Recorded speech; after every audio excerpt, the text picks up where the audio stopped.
Bakit sa Davao ang kick-off ng kampanya ng senatorial slate ni President Marcos? Interesting itong pag-usapan dahil hindi lang basta-basta pinipili ang lugar para sa kick-offs.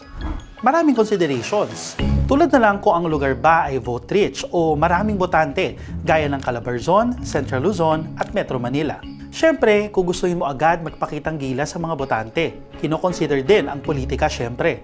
Factor kung bailiwick ba or teritoryo ng politiko ang kick-off.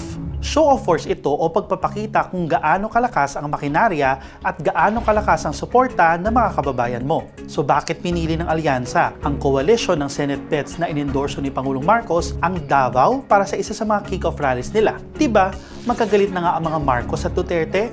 1. Maaaring gustong ipakita ng administrasyon na sila pa rin ang may upper hand sa eleksyong ito. May makinarya, may pera. Mensahe rin na hindi sila natatakot kahit pa tutuntong sila sa Duterte land, which